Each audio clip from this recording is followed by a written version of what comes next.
Hey everybody, and welcome to your second pre-assignment for GDS 1709 Intro to Computer Graphics. Today's video is all about copying and pasting, so essentially using what's called the Marquis tool in Photoshop. I'm gonna open up Photoshop right now and just jump right into it. If you forgot how to get here, it's just click on the Windows button, type in Photoshop, and hit enter, and it'll pop up. You'll notice I already have an image here. There's a couple of images actually at the Moodle classroom you need to download to do this pre-assignment.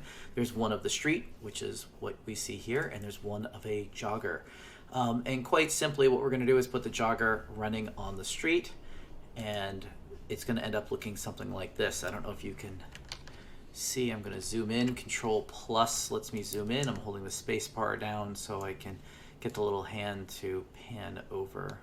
You can also use the sliders on the bottom of the screen if you want.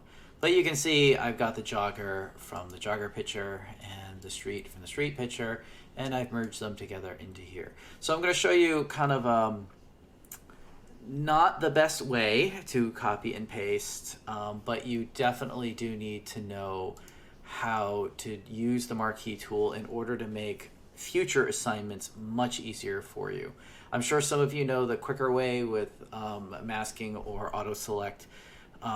Don't use that for this assignment. I've known people who have said, oh, I know how to do that. They'll do this assignment really quickly, and then when we get later on, it's basically a crutch. They can't get out of not using the auto selects and the masks and whatnot, and it's just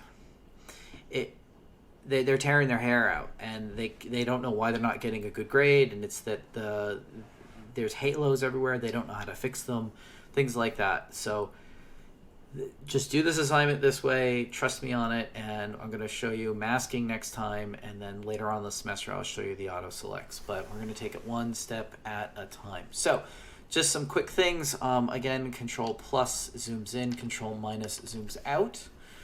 There's also the magnifying glass you can see on the toolbar over here. You can see right here, zoom tool. Clicking Z gets you there. And with the zoom tool, there's zoom in and zoom out options here at the top. I like using Control plus, Control minus. Anytime you can use keyboard shortcuts, it will be infinitely faster. Also, again, really quick, I'm going to go to the street image, and if I'm going to zoom in a little bit, panning around, that's holding the space bar down. I did that earlier, and I can move the image around the screen. It is blocky. That's not a download issue from watching it online. That's just literally, it's kind of blocky because this is a quite high-res image. Yeah, so let's go back here to the jogger. Basically, you can see that we have her running, and it's all on a background image. Oh, I forgot actually, how do you open it? Really simple. After you download it, you do File, Open, just like in Microsoft Word, and whatever folder you put it in, you can click and hit Open, and there it is, and it'll open up for you. So, sorry about that. Here she is. She's running around. The Marquis tool is directly below the Move tool, so not the top tool, but the second top tool. Second to top here, and if you hover over it, you get the rectangular Marquis, and if you click and hold, you get the elliptical Marquis. The single rows we're not going to work with today, but all of these are important. I'm going to just start with the rectangular one, and essentially I can make a square around the individual by clicking and dragging. I let go, and then I can do copy and paste. I'm just going to do it in this image for now. I'm going to use Control C, Control V, Command C and V on the Macintosh, and you'll see that it looks like nothing happened, except for if you look up here, there's now a layer with exactly what I copied and pasted on it. The reason why we can't see what's going on is because it literally put it exactly where it was. See, that was my copy and paste. Now, by turning off the background, you'll see we have this grid pattern. Basically what that means is there's nothing there. There's no data, no nothing. So they put a grid down just so you know. At this point, you have different options. You can certainly use the eraser tool, which is this tool over here. and you can simply click to erase portions of it. We are going to do this. When you do, you want to make sure you're using a hard-edged brush. You do not want to use a soft-edged brush. Again, hard-edged brushes, click here, and it's down here at the bottom, left and right. But we'd be at it quite a bit, and there's large chunks that we can get rid of. So I'm going to take 2 steps back, and I'm going to throw this layer away. So to do that, I'm going to, remember, click, hold, and wiggle a little bit, and we'll get the little graspy hand. I'm going to drag it all the way down to the trash bucket in the layer area, and you'll see that it'll disappear over here. Okay. So this is where adding and subtracting marquees is really helpful. So I'm going to make that rectangular marquee around our subject, which is great. And then I am going to actually switch now to the elliptical marquee. And up top, you'll see you have these options. So this is make a new marquee. This is add to the current marquee. This is subtract from the current marquee. And that's the one I'm going to use. So I'm going to click on that. And if I click and drag, you'll see that what I can do is essentially take large chunks of this out so that I have less to erase later. I mean, you certainly can erase, but this idea of subtracting marquees is really, really important. And again, I can do that with either one. I can use the rectangular one. Ooh, I'm going to use Control Z to undo that. There's also Edit Undo at the top. I forgot to set the rectangular marquee to subtract as well. They're each independent tools. So I can come in close, and I can come in close here, and close over here. Tip of her shoe. Bottom here. Here's another one. And now I'm going to copy and paste this because it's much closer. And you can go up to Edit, Copy, and Paste, Edit, Copy, and Paste, or Control-C, Control-V like I did last time. You cannot right-click on the screen to get your copy and paste like in Microsoft Word. It does not like that. You'll get different commands. Okay, so here we go. You'll see it's a much closer cut to everything. And then I'll zoom in, Control plus again. And I want to zoom in a lot, a real lot. I want to see the quality of the image go down. Basically, we're zooming in so much that we can see the individual pixels of the program. There, that looks good. And that's when I'm going to grab my eraser tool. And you'll see it's huge. And I don't want it to be that large, so I'm using left bracket to make it smaller. And then I can come in and I can just get really close to this individual. And you'll see there's a gap here. I'm just going to ignore it for now. I'm going to use this larger marquee. I like going around in kind of one larger marquee, and then I can go around with a finer one after and clean up.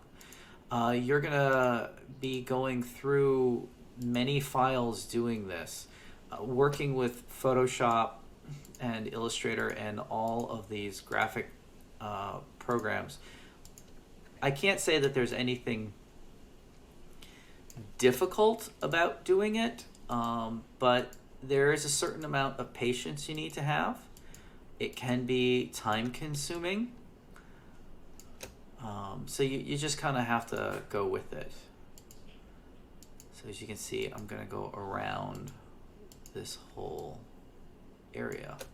If you accidentally clip the leg, Control Z undoes, and it'll undo the last few steps.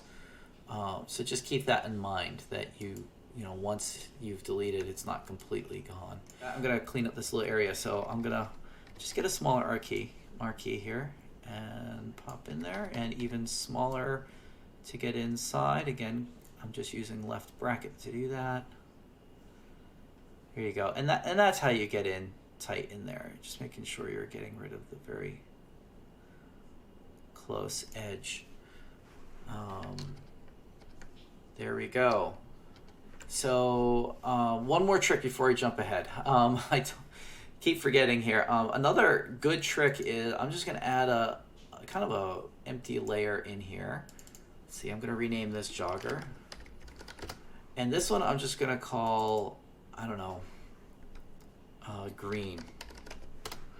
So I'm going to basically paint the entire background a obnoxiously horrible green color.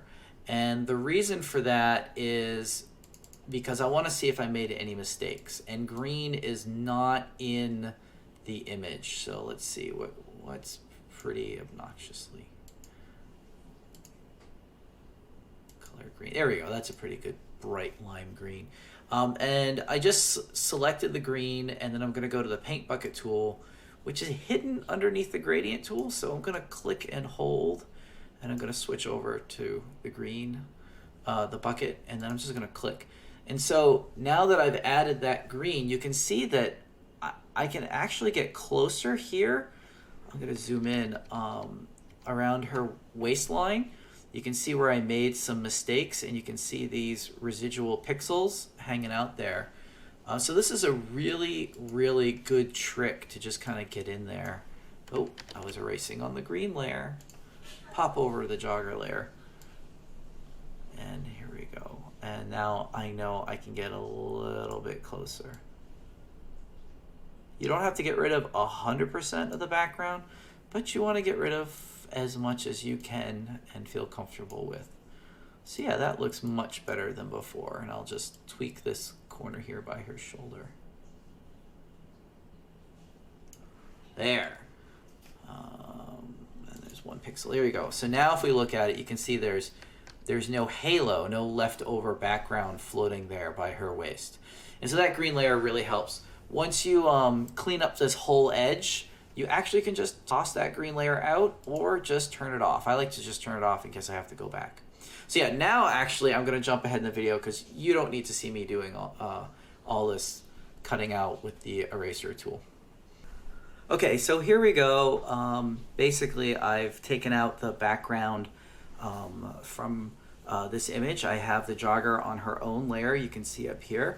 I got really close under the arm here, and I had this triangle that I had to take out as well. You see I popped the green off, pop it back on, there it is. It looks pretty good. There's still a little bit of residual haloing I can get in there, but if you can get really close in there, this is a simple pre-assignment. I would be ecstatic if you could get to even this quality of Marquis. Let's see, let's come in here. A little bit more on this edge. So the thing about photo manipulation is the more accurate you can possibly be at this stage, the better everything is going to look further down. So, okay, here we go. So she's sitting on her own layer, but we need to get her on the street, this whole image. So I basically am going to select all. So I'm going to come up, make sure I'm on the right layer here. I'm going to do select all. And you'll see there's a little marquee around the edge. I'll zoom out so you can see that. See the little marquee all the way around the edge. And then I'm going to do copy, Control C. And then I'm going to go over to the street image and Control V. And look, there they are. So I now have them, and I can put them wherever I want in this area. So I can have her running across the street. I like putting her over here by the fire hydrant, but I want her to be running kind of off the sidewalk onto the street. And so a couple of things have to happen. One, I think she's a little bit taller than that fire hydrant. So I can go into image, edit, transform, scale, and simply enlarge her a little bit. You typically do not want to do this, but if it's because it stretches the pixels. But if you're just doing a little tiny bit like that, you can usually get away with it pretty easily. And then because I want her to run off of the sidewalk into the street, I simply need to do edit, transform, flip horizontally. There we go. And now it looks like she's leaving the sidewalk and running. Yes, there are some things here that makes this whole image look a little false, like she doesn't have a shadow, but that is actually something I'm going to cover in class on the first day or second day. And I guess that's it. This is really, if you can get this far. Ooh, I didn't label my layer when I copied and pasted her. There you go. If you can get this far as a pre-assignment, that would be great. So if you can turn this in your Google Drive folder that I'll make for you, you can call this one done as well. Thanks, guys. Look forward to seeing you in class.